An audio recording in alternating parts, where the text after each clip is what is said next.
Hello সবাইকে, welcome. অনেক দিন বাদে আবার ব্লগ করছি, কারণ আজকে আমি একটা দারুণ নতুন একটা রান্না করছি।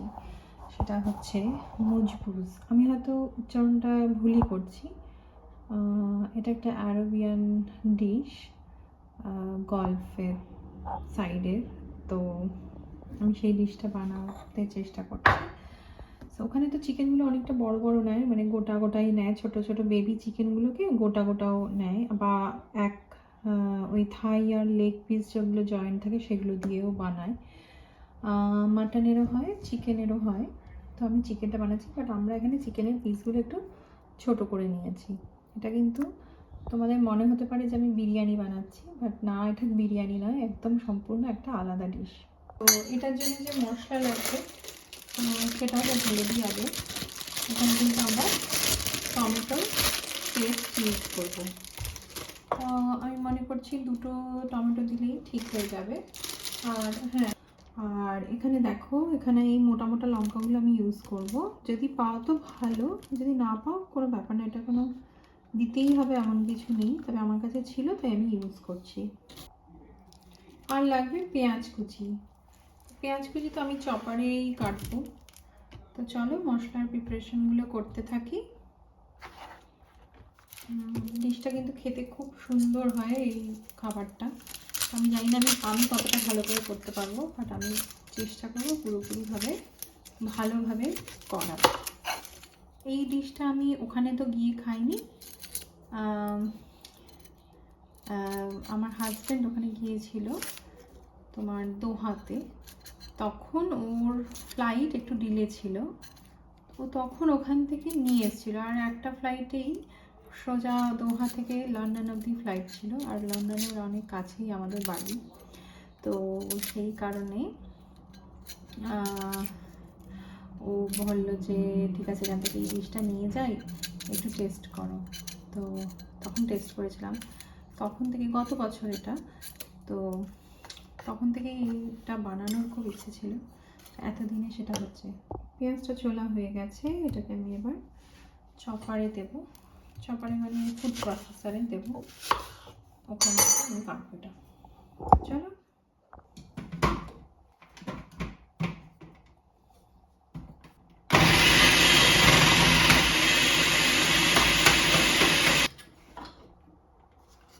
হয়ে গেছে, চপিং হয়ে গেছে। আচ্ছা, একইভাবে আমি টমেটোটাও করে নিচ্ছি এখানেই।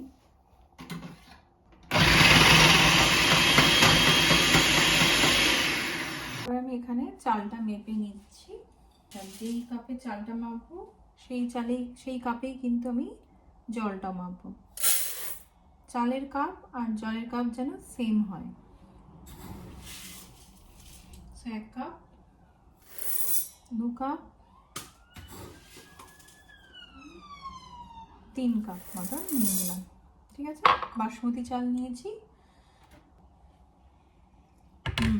চাল ধুয়ে ভিজিয়ে রাখা হয়ে গেল। ঠিক আছে। আচ্ছা, এবার এই বাটিতে আমি আদা আর রসুন নিয়ে নেব।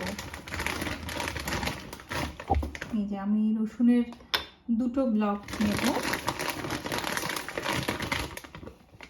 খুবই ভালো হয়। আর একটা ব্লক আমি নিলাম আদার।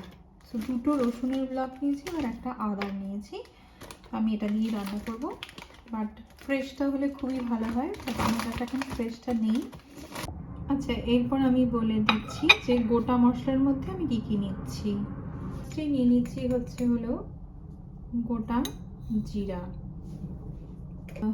গোটা কয়েক দানা গোলমরিচ, 3টে এলাচ, ছোট এলাচ, 2টো তেজপাতা, জাভিত্রী, এটা ওই ফুলটা, তো সেটা একটু নিয়ে নিলাম। একটা দারচিনি বেশ বড় দেখে। চলো, আমি একটা বেশ বড় একটা পাত্র নিয়ে নিয়েছি। ঠিক আছে, কেউ চাইলে একটু ঘিও দিতে পারো, আমি আর আলাদা করে ঘি দিচ্ছি না।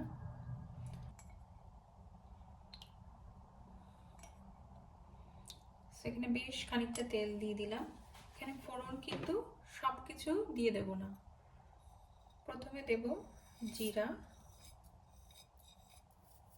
ওকে, গোলমরিচ আর এই দুটো তেজপাতা। হ্যাঁ, আর এগুলো রেখে দেবো, এটা একটু পরে দেব, এখন দেব না। আচ্ছা, মশলাটা একটু গরম হয়ে গেছে, তাহলে এবার পেঁয়াজ কুচিটা দিয়ে দিলাম। আচ্ছা, পেঁয়াজটা আগে একটু ভেজে নিই। দেখো কিছুক্ষণের মধ্যেই পেঁয়াজটা কিন্তু এরকম ভাজা ভাজা হয়ে যাবে, মানে পেঁয়াজের কাঁচা গন্ধ কিন্তু চলে আসবে। এরপর আমি এখানে ক্রাশ করে রাখা টমেটোটা দিয়ে দেবো। আচ্ছা দেখো, এখানে চিকেনগুলো দিয়ে দিয়েছি, যখন মশলাটা হয়ে গেছে। এটাকে ভালো করে এবার কষাতে থাকবো।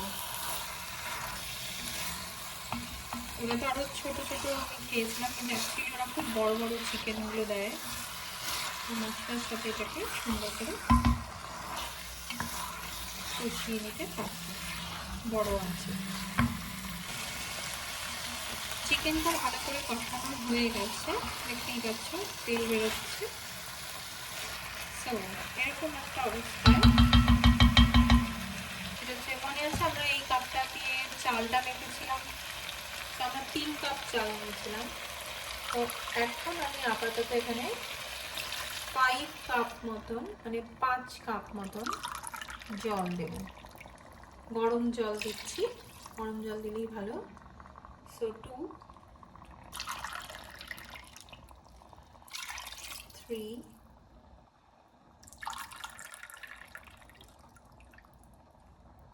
4, 5 মতন আমি জল দিয়ে দিলাম। ঠিক আছে, আর এর মধ্যে দিয়ে দেবো অল্প একটু নুন। তোমরা হয়তো ভাবতে পারো, আরে এটা তো চিকেন কারি হচ্ছে। এখনো বাকি আছে, গল্প এখনো বাকি আছে, শেষ হয়নি। এটা এবার ফুটবে, ফুটে এই চিকেনগুলো যেন প্রায় 90% মতন সেদ্ধ হয়ে যায়, ততক্ষণ আমি ঢাকা দিয়ে রাখবো। নুন দিয়ে দিয়েছি। আচ্ছা, এবার আমি অল্প একটুখানি এমনি যে নর্মাল গরম মশলা হয় সেটা আমি দিয়ে দিচ্ছি। ঠিক আছে, অলরেডি খুব সুন্দর গন্ধ বেরোচ্ছে। এবার আমি এটাকে একদম ঢেকে দিচ্ছি যতক্ষণ না চিকেনটা 90% কুক হচ্ছে। আচ্ছা, যতক্ষণ এখানে মাংসটা সেদ্ধ হচ্ছে ততক্ষণ এখানে আমি একটু কিশমিশ আর কাজু নিয়ে নিয়েছি, এটাকে আমি একটু ফ্রাই করে রাখবো। অল্প একটু তেল দিয়ে দিলাম, তোমরা ঘিতেও করতে পারো। দেখো এগুলো হয়ে গেছে, এবার এটা সরিয়ে নেব। আচ্ছা, এবার চলো দেখে নিই যে মাংসের কি অবস্থা। দেখি, গন্ধটা তো খুব ভালো বেরিয়েছে। দেখা যাক মাংসটা যতটা চেয়েছিলাম ততটা সেদ্ধ হয়েছে কিনা। যদি না হয় তাহলে আবার একটু বসিয়ে রাখা যায়।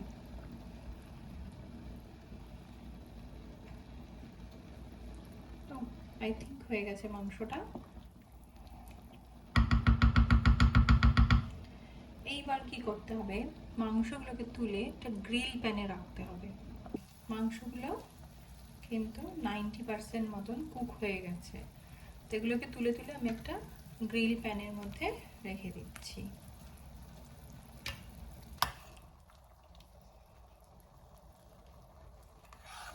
জাস্ট চেক করে নিই যে আর কিছু আছে কিনা, না নেই।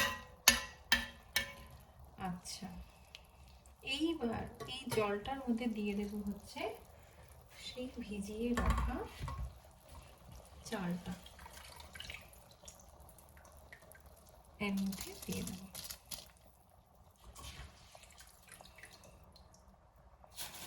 ভাতটা কিন্তু ঠিক এই জলটাতেই হবে, তো সেই জন্যই বলেছিলাম যে চালের যেই কাপে আমি চাল মাপছি সেইটা কিন্তু খুব ইম্পর্টেন্ট। তো আমি 5 কাপ মতন দিয়েছিলাম, মাংসের থেকে একটু জল তো বেরিয়েইছে। তো সব নিয়ে এটা হোপফুলি সুন্দরভাবে হয়ে যাবে। তো এটা হয়ে গেল, দেখো আমার মনে হয় এটা সাফিসিয়েন্ট জল রয়েছে যে চালটা হয়ে যাবে। আচ্ছা, এবার যে লঙ্কাগুলো রেখেছিলাম বড় বড়, সেগুলো দিয়ে দিলাম। তোমরা বড় লঙ্কা না পেলে ছোট ছোট যেটা আমরা রেগুলার লঙ্কা সেটাও কিন্তু দিয়ে দিতে পারো, ঠিক আছে। এবার ভাতটা হবে ফুল আঁচে, একদম টকবক করে ফুটবে। আচ্ছা, যতক্ষণ এটা টকবক করে ফোটার ইয়েতে রয়েছে, প্রসেসে দিয়েছি, ততক্ষণ আমি এই চিকেনগুলোকে কেন আমি গ্রিল প্যানটায় তুলতে বললাম, কারণ এইটা এবার এখানে হবে। অল্প একটু তেল দেব, হ্যাঁ, সামান্য একটু নুন দেব। তোমরা কিন্তু এটাতে বাটারও দিতে পারো এই টাইমটায়, বাট আমি তেল দিয়েই করছি, আমি খুব একটা সুইচ করছি না। তো চাইলে ঘি দিয়েও করা যাবে। ওকে, অল্প একটু গরম মশলা দিলাম জাস্ট ফ্লেভারের জন্য, ব্যাস। আর একটু তেল দেব, এখন আবার একটু তেলটা দিয়ে দিচ্ছি। এবার এটা একটুখানি রোস্ট মতো হবে, সেজন্য এটাকে আমি 90% কুক করেছি, এটাকে চিকেনটাকে, ঠিক আছে। আর এখানে দিয়ে দিচ্ছি গার্লিক পাউডার, দিয়ে দিচ্ছি, চাইলে গার্লিক পেস্টও দিতে পারো।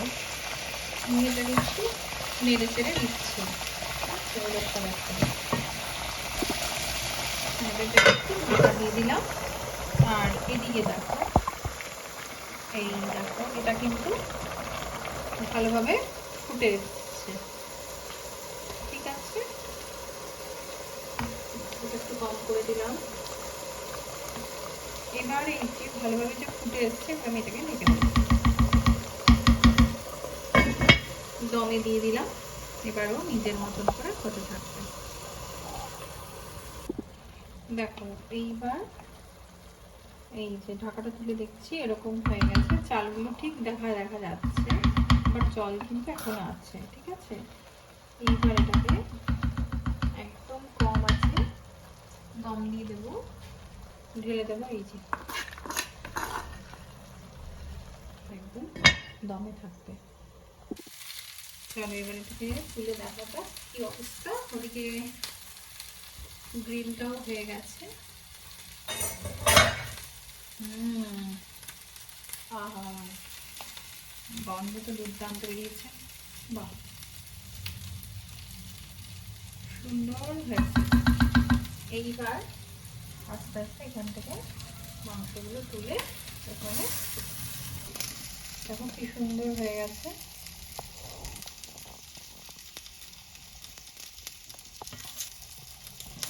আশা করি তোমাদের খুব পছন্দ হবে, মানে আমার খুব ভালো লেগেছিল খেতে। আমি আর রায়তা বানালাম না, তবে কেউ চাইলে এটা কিন্তু রায়তা দিয়েও সার্ভ করা যায়।